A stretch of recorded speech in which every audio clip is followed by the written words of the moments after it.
El reflector del destructor japonés barría el agua como un dedo de muerte. Pasó a solo unos metros de nuestra proa. Contuvimos la respiración, los motores al ralentí, flotando en la oscuridad frente a Bella la Bella. 23 marineros estadounidenses nos pegábamos al suelo del PT-164, tratando de volvernos invisibles. En las bodegas de los 3 transportes japoneses detrás de ese destructor, casi 8,000 soldados enemigos esperaban sin saber que su viaje para reforzar Kolombangara estaba a punto de terminar. En las aguas negras del Mar de Salomón, era el 19 de julio de 1943, y en exactamente 4 minutos desataríamos el infierno desde las sombras. Mis manos apretaban las ametralladoras gemelas de calibre .50 tan fuerte que los nudillos me dolían. A mi lado, el alférez Robert Dutch Vanderberg murmuraba coordenadas al capitán, el teniente comandante Arthur M. McPherson. El resplandor verde fosforescente de la brújula era la única luz que nos atrevíamos a mostrar.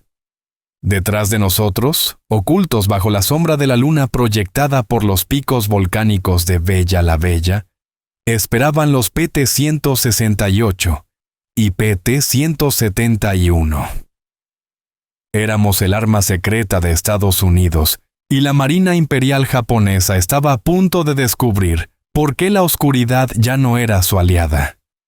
Mi nombre es Thomas Tom Harrigan, suboficial de la Reserva Naval de los Estados Unidos, y fui uno de los primeros en demostrar que pequeños botes de madera podían hundir buques de acero. La gente suele preguntarme cómo fue ser parte del secreto naval mejor guardado de 1943. La verdad es que estábamos demasiado ocupados tratando de no morir como para pensar en hacer historia. Solo sabíamos una cosa. Si fallábamos esa noche, esos 8,000 soldados japoneses llegarían a Kolombangara, donde masacrarían a jóvenes americanos que intentaban tomar ese aeródromo estratégico. Cada torpedo que llevábamos representaba cientos de vidas que podrían salvarse. Cada transporte enemigo que enviábamos al fondo del mar significaba padres que no recibirían el temido telegrama del Departamento de Guerra. Para entender cómo 3 lanchas más pequeñas que la mayoría de los yates privados podían desafiar a la poderosa Marina Imperial japonesa, hay que comprender primero a qué nos enfrentábamos en el verano de 1943. Los japoneses habían convertido el combate nocturno en un arte. Desde su victoria en la isla de Savo el año anterior, donde hundieron 4 cruceros aliados sin perder un solo barco, dominaban la oscuridad en las Islas Salomón. Sus marinos se habían entrenado durante años para luchar sin radar, usando solo su vista y una coordinación perfecta. Llamaban a sus rutas nocturnas de suministro el Expreso de Tokio. Y nosotros las llamábamos la carrera de ratas. De cualquier modo, se movían casi con impunidad cuando caía el sol. La Marina estadounidense tenía barcos más grandes, mejor radar y más potencia de fuego, pero estábamos perdiendo la guerra de la noche. Nuestros almirantes, formados en tácticas tradicionales, no podían adaptarse lo bastante rápido a este nuevo tipo de guerra. Nuestros cruceros y destructores eran presas fáciles en las aguas confinadas del archipiélago. Necesitábamos algo diferente, algo que los japoneses no esperaran. Y eso estaban haciendo en astilleros secretos desde Nueva Orleans hasta Nueva York. Una creación de pura desesperación e ingenio americano. El Petty Boat, el Patrol Torpedo Boat, una lancha torpedera construida con madera laminada, de 24 metros de largo, capaz de alcanzar más de 45 nudos gracias a 3 motores Packard derivados de los de avión. Llevaban 4 tubos de torpedos de 21 pulgadas, un cañón Oerlikon de 20 milímetros y ametralladoras de calibre 50. No teníamos blindaje, solo velocidad, sorpresa y coraje. Vi por primera vez una lancha PT en febrero de 1943, en el centro de entrenamiento del Escuadrón de Lanchas Torpederas en Melville, Rhode Island. Yo era un marinero de destructor recién salido del Atlántico Norte, cuando la Marina pidió voluntarios para misiones de alto riesgo, con embarcaciones experimentales. El reclutador no nos dijo qué tipo de barcos eran, solo que la tasa de bajas esperada superaba el 50%. De 200 voluntarios, eligieron 40. Fui seleccionado porque sabía navegar usando las estrellas y tenía experiencia con botes pequeños desde mi infancia en la bahía de Chesapeake. La primera vez que subí al PT-164, pensé que la Marina había perdido la cabeza. Aquello no era un buque de guerra, era un bote de carreras glorificado con delirios de grandeza. El casco era de madera, en una guerra dominada por el acero y el blindaje. El espacio interior era tan estrecho que compartir literas era obligatorio. No teníamos protección, salvo unas láminas metálicas alrededor del puente. Un solo impacto, incluso de una bala de fusil, y seríamos astillas flotando. Pero entonces conocí al comandante Arthur Mac McPhersonson, y todo cambió. Mac tenía 28 años, un veterano según los estándares de las PT, y unos ojos que ya habían visto demasiado. Había estado en Pearl Harbor cuando los japoneses atacaron, luchó en Midway, y se ofreció para las PT diciendo: «Estoy cansado de ser el blanco, es hora de convertirme en el cazador». Mac entendía algo que nosotros tardamos semanas en aprender. Las PT no estaban hechas para pelear como barcos convencionales. Éramos guerrilleros del mar, asesinos furtivos que atacaban desde la oscuridad y desaparecían antes de que el enemigo pudiera reaccionar.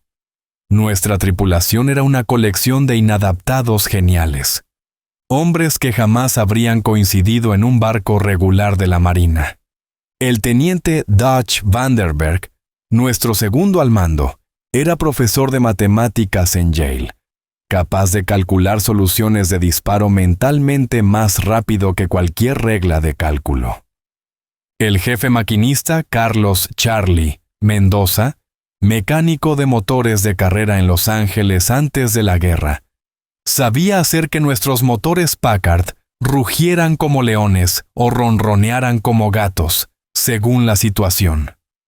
El operador de radio William Sparks Patterson provenía del servicio submarino, donde había aprendido a comunicarse en silencio absoluto. El torpedista Patrick Paddy O'Brien era un artista con esos peces mecánicos. Cada torpedo Mark XIII pesaba 1 tonelada y costaba tanto como una casa. Paddy los trataba mejor que a su esposa, siempre ajustando, limpiando y hasta hablándoles. Decía con orgullo: «Estas bellezas son la única razón por la que los japos nos tomarán en serio. Un disparo, una muerte, o solo seremos blancos caros». Éramos 12 hombres en total. 2 artilleros más, un ingeniero, un cocinero que también era médico, y 3 marineros que hacían de todo. Negros y blancos, chicos de ciudad y de campo, estudiantes y desertores escolares, unidos por un solo hecho, todos nos habíamos ofrecido sabiendo que quizá no sobreviviríamos. El entrenamiento en Melville era brutal. La Marina ya había aprendido, a base de pérdidas, que el entusiasmo no bastaba. Debíamos ser más rápidos, más astutos y más feroces que cualquier enemigo. Practicábamos ataques a toda velocidad hasta poder lanzar torpedos con precisión, mientras saltábamos sobre las olas a 40 nudos. Aprendimos a navegar por instinto cuando las tormentas tropicales borraban toda visibilidad. Y sobre todo, aprendimos a pensar como piratas, no como marinos. El comandante James Wild Jim Patterson, que dirigía el programa, lo dejó claro. Los japoneses esperan que peleen con honor. No lo hagan. Esperan que sigan las tradiciones navales. No lo hagan. Esperan que teman a la oscuridad. Háganlos temerla a ellos. Su filosofía era simple. Nuestra mayor arma no eran los torpedos, sino la sorpresa, la velocidad y la audacia. Llegamos a nuestra base avanzada en Rendova el 30 de junio de 1943, justo cuando comenzaba la invasión de Nueva Georgia. El base era poco más que un depósito de combustible, algunas chozas camufladas y un muelle improvisado bajo hojas de palma. El olor era insoportable: vegetación podrida, diésel y la humedad dulce de la descomposición tropical. El sonido, aún peor. El retumbar constante de la artillería desde Nueva Georgia, donde los marines morían tratando de tomar el aeródromo de Munda. Nuestro escuadrón, el Motor Torpedo Boat Squadron 9, tenía 12 PTS encargadas de interceptar los refuerzos japoneses. Nuestra misión sonaba simple: patrullar, hundir cualquier barco con bandera del sol naciente. Pero la realidad era mucho más complicada. Aguas llenas de arrecifes, islas volcánicas, puntos fortificados japoneses escondidos en cada rincón. Tenían hidroaviones de reconocimiento, observadores costeros en todas partes y destructores entrenados especialmente para cazarnos. Nuestra primera patrulla, el 5 de julio, fue un desastre. 3 barcos, incluido el nuestro, intentaron interceptar un convoy japonés. Nos descubrió un avión enemigo antes de tiempo, y en minutos 4 destructores avanzaban sobre nosotros con reflectores y fuego. Corrimos como conejos, mientras las explosiones caían a nuestro alrededor. El PT-158 recibió un impacto directo de un cañón de 5 pulgadas. Desapareció en una bola de fuego. 12 hombres, perdidos en un instante. Esa noche, en la base, Mac nos reunió y dijo: «Hoy aprendimos algo importante. No podemos pelear como destructores. Atacamos desde la emboscada o no atacamos en absoluto». Fue una lección dura, pagada con sangre, pero moldeó todo lo que vino después. Durante las 2 semanas siguientes, perfeccionamos nuestras tácticas a base de errores y suerte. Aprendimos a usar las sombras de las islas para ocultar nuestra aproximación. Descubrimos que si apagábamos 2 motores y navegábamos solo con uno, el ruido se reducía a la mitad, y que las señales de luz podían coordinarnos sin que los japoneses nos interceptaran. Nuestra red de inteligencia era increíble. Observadores australianos ocultos en las colinas de las islas ocupadas transmitían por radio los movimientos enemigos. Incluso los isleños salomones, arriesgando la vida, remaban de noche en canoas para entregarnos información. Algunos eran ejecutados y los atrapaban ayudando a los estadounidenses. A mediados de julio, los PT seguían siendo un secreto militar. En los mensajes oficiales, la Marina no nos nombraba. Solo hablaban de pequeñas embarcaciones o botes mosquito. Los japoneses tampoco entendían qué los atacaba. Sus informes decían que eran submarinos o minas. No creían que los americanos usarían botes de madera contra buques de acero. Esa ignorancia era nuestra mejor arma. El 18 de julio, un observador costero nos avisó. Un gran convoy japonés pasaría por el estrecho de Blackett rumbo a Vila, en Kolombangara. Ese era el objetivo que esperábamos. Varios transportes, poca escolta y aguas estrechas donde su superioridad numérica no serviría de nada. Mac ofreció nuestro barco para liderar el ataque, junto al PT-168 del teniente Henry Hank Bramwell, y el PT-171 al mando del teniente Joseph Joey Antonelli. La reunión previa fue tensa. Los informes hablaban de 3 grandes transportes escoltados por 1 o 2 destructores, cargando tropas de élite del 13º Regimiento japonés, veteranos de China y Filipinas, hombres duros, los mismos que habrían masacrado a nuestros marines si llegaban a Nueva Georgia. El comandante del escuadrón, Bill Specht, lo dijo sin rodeos: «Caballeros, ese convoy no puede llegar a Vila. No me importa si tienen que embestirlos. Esta noche, esos barcos se van al fondo». Cuando el sol se puso, tiñendo el cielo de rojo sobre la Salomón, hicimos los preparativos finales. Paddy O'Brien revisó por 5ª vez sus torpedos Mark 13, ajustando la profundidad a 3 metros y la velocidad a 28 nudos, ideal para alcanzar transportes cargados. Charlie Mendoza afinó los motores hasta el último detalle, instalando silenciadores para reducir el ruido. Dutch Vanderberg calculó y recalculó la ruta de aproximación, considerando las corrientes, el viento y la posición de la luna. Yo revisé mis ametralladoras. Solo cargamos munición perforante e incendiaria. Cada 5ª bala era trazadora, creando líneas de fuego que iluminaban el cielo como fuegos artificiales mortales. A las 20:30 horas, soltamos amarras y nos internamos en la oscuridad. Los 3 barcos avanzaban en formación, motores al mínimo. El mar estaba más agitado de lo que esperábamos, pero eso jugaba a nuestro favor. Las olas ocultarían nuestro estela y amortiguarían el sonido. Cada ventaja contaba. Cuando eres 24 metros de madera contra 400 de acero, cada detalle puede salvarte la vida. A las 23 horas, llegamos a nuestra posición de emboscada al norte de Bella la Bella. Mac redujo los motores a ralentí. Solo se escuchaba el agua golpeando suavemente el casco y el retumbar lejano de los cañones en Nueva Georgia. A las 23:47, el operador Sparks Patterson recibió el mensaje de radio.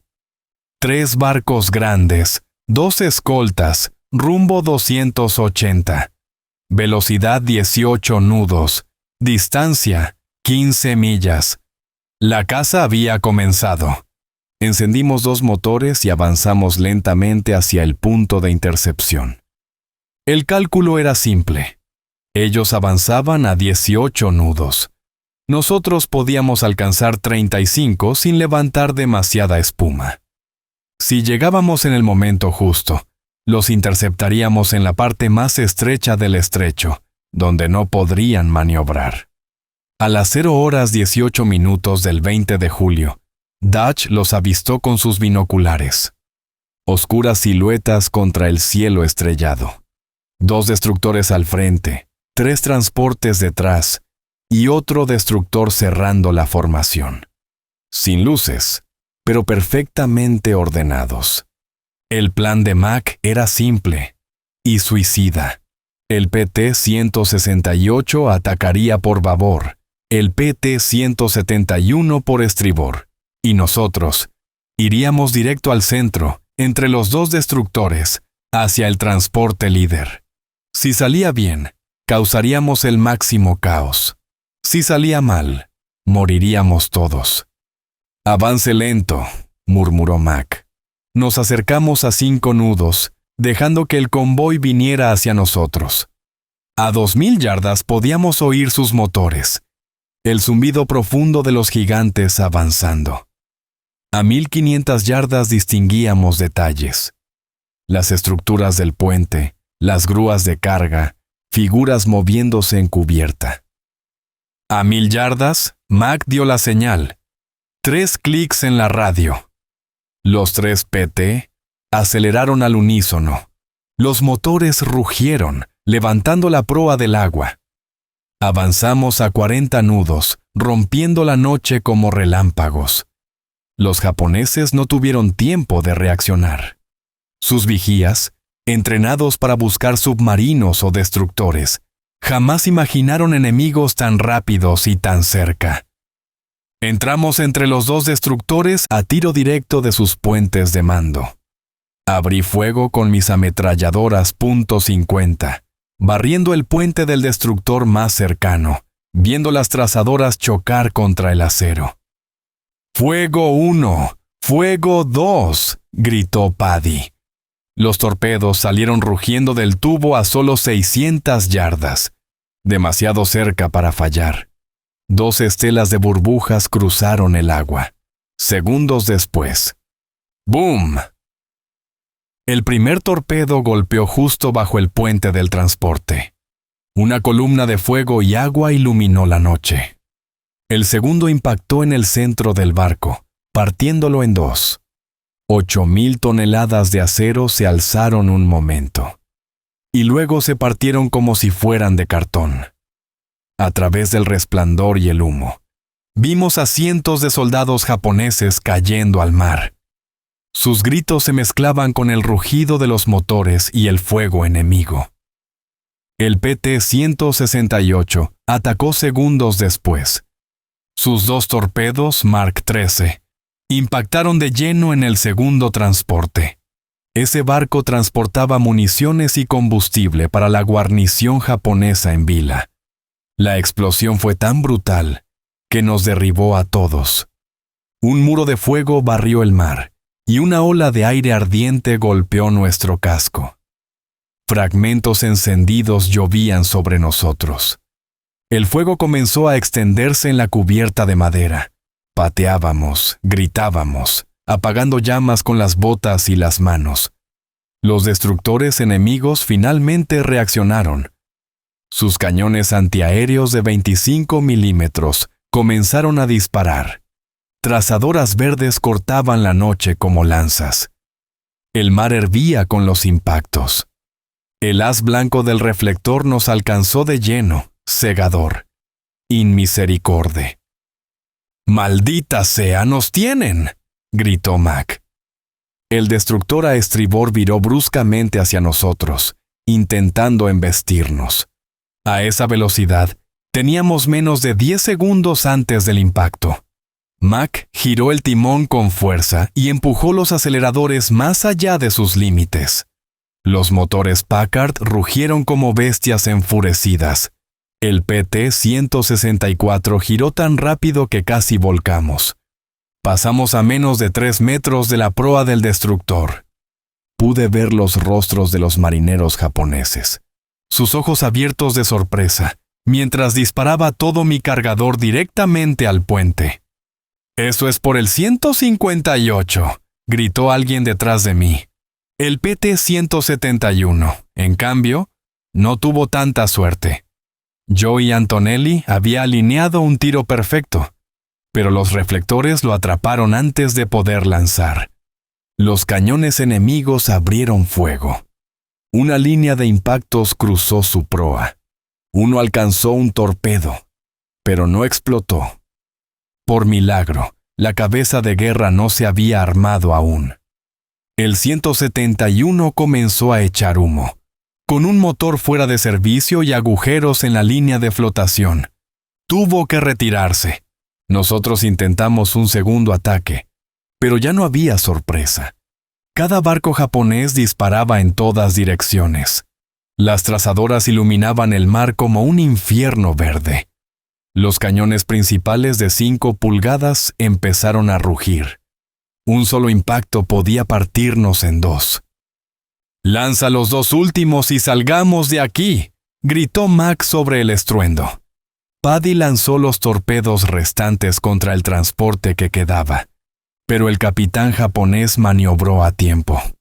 Las estelas pasaron rozando su costado, sin dar en el blanco.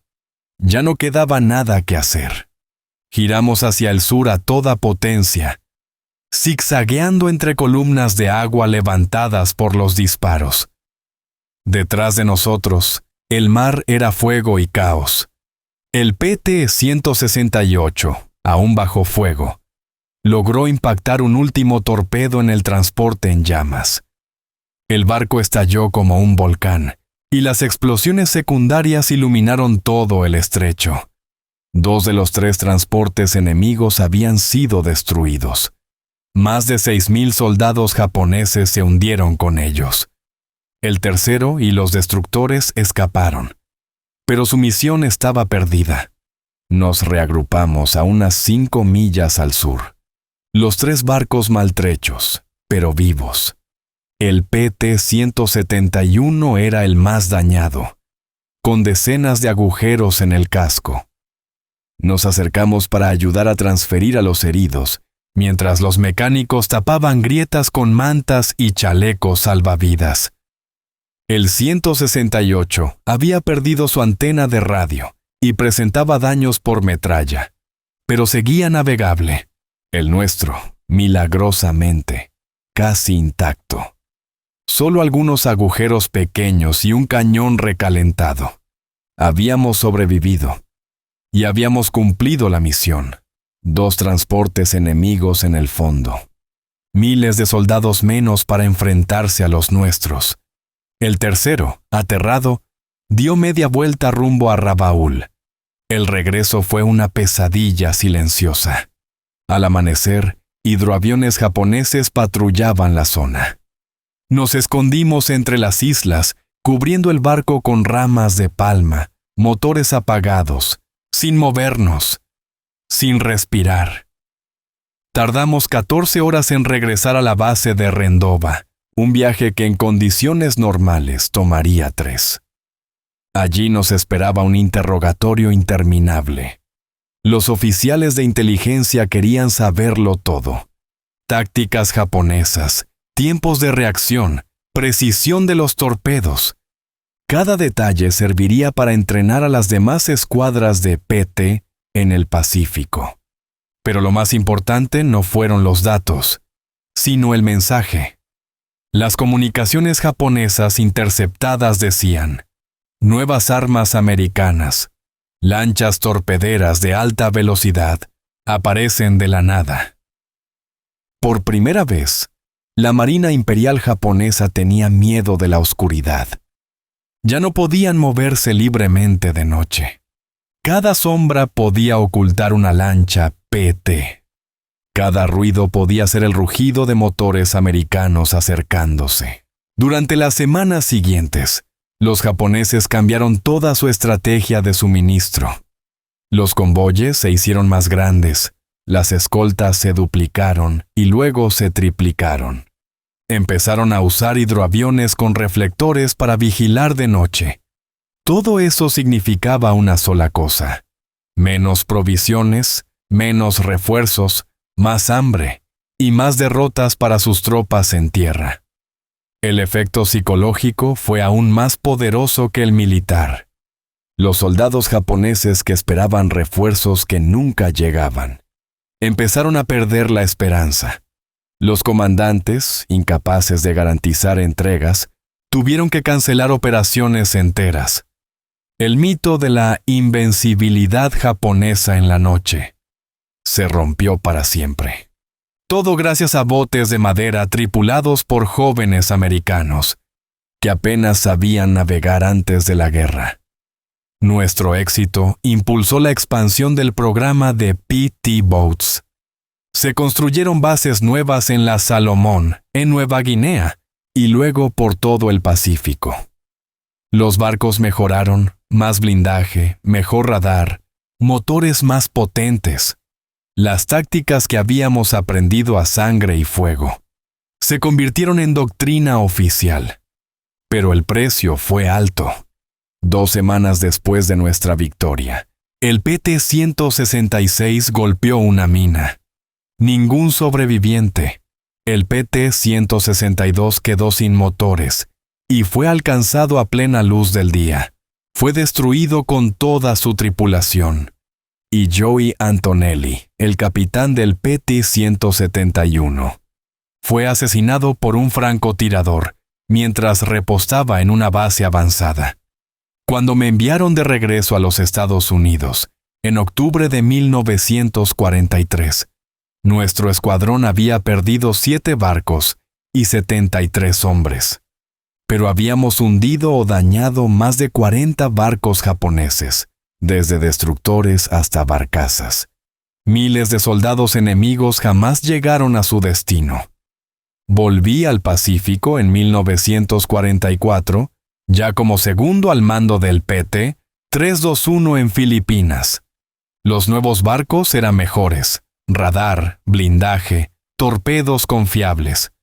Pero la esencia era la misma: velocidad, sorpresa y audacia. Los japoneses nunca lograron adaptarse del todo. Probaron todo: grupos cazadores especializados, destructores con radar, incluso botes suicidas para embestirnos. Pero no podían estar en todas partes. No podían proteger cada convoy. Y lo más importante, ya no dominaban la oscuridad. La guerra terminó, pero el recuerdo no. El comandante Mac McPherson sobrevivió. Ganó la Cruz de la Armada y 2 estrellas de plata.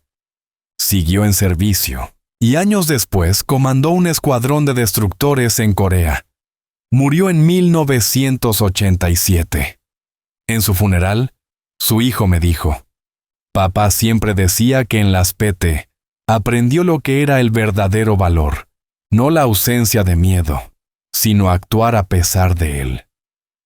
Dutch Vandenberg volvió a Yale y se convirtió en uno de los grandes oceanógrafos del país. Decía: «Después de navegar entre destructores enemigos a 40 nudos en la oscuridad, todo lo demás parece fácil». Charlie Mendoza regresó a Los Ángeles y abrió un taller de motores de carrera. En la entrada colgó un cartel que decía: «Speed Shop. Hicimos volar lanchas PT. Podemos hacer volar tu coche». Paddy O'Brien siguió en la Marina y escribió el Manual Oficial de Mantenimiento de Torpedos Mark XIII, usado hasta los años 70. Siempre recordaba con orgullo aquella noche frente a Bella la Bella. Esos fueron mis peces los que hundieron esos transportes. 2 disparos, 2 impactos, 6,000 japos menos. Décadas después, muchos olvidaron la historia de las PT Boats, eclipsadas por batallas más grandes: Midway, Guadalcanal, Leyte. Pero los que servimos en ellas sabíamos la verdad. Habíamos sido parte de algo revolucionario. Demostramos que el tamaño no decide la victoria, que el ingenio puede vencer a la fuerza y que el coraje de unos pocos puede cambiar el rumbo de una guerra. Cada lancha rápida moderna, cada embarcación furtiva, cada unidad especial que ataca y desaparece en la noche, lleva un poco del ADN de aquellas lanchas mosquito. En 1943, los japoneses acuñaron un término nuevo: el terror de los botes mosquito. Decían que aparecíamos de la nada, atacábamos como cobras y desaparecíamos antes de que pudieran responder. Ese miedo, esa duda, fue el verdadero triunfo. Porque el día en que la Marina Imperial comenzó a temer la oscuridad, la guerra ya estaba perdida para ellos. El último PT operativo fue retirado en 1959. Pero para nosotros, los que navegamos en esas pequeñas maravillas de madera, seguirán siendo los barcos que ganaron la guerra en el Pacífico. Hoy, cuando cierro los ojos, todavía escucho los motores Packard rugiendo en la noche. Todavía siento el rocío salado del mar de la Salomón en el rostro. Todavía huelo la pólvora y el diésel. Y sobre todo, todavía siento orgullo. Orgullo de haber sido parte de algo que cambió la guerra para siempre.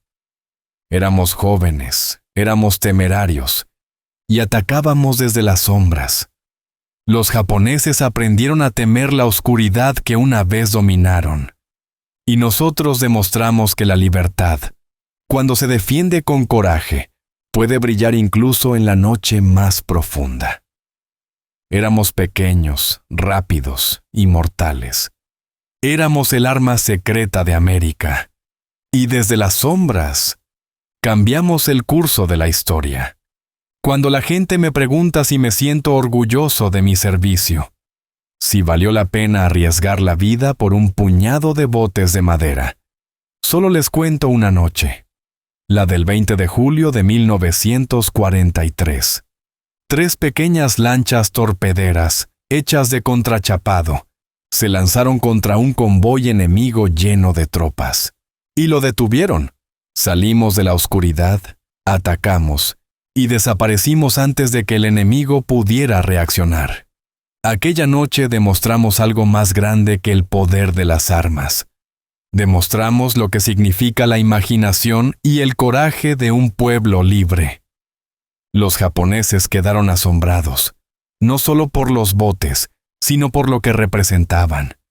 Pensaban que nos conocían, que sabían cómo pelearíamos, cómo pensaríamos, pero jamás imaginaron que usaríamos velocidad, sorpresa e ingenio para desafiar a su orgullo naval. Esa falta de imaginación les costó caro. La historia de las PT Boats es, al final, una historia profundamente americana.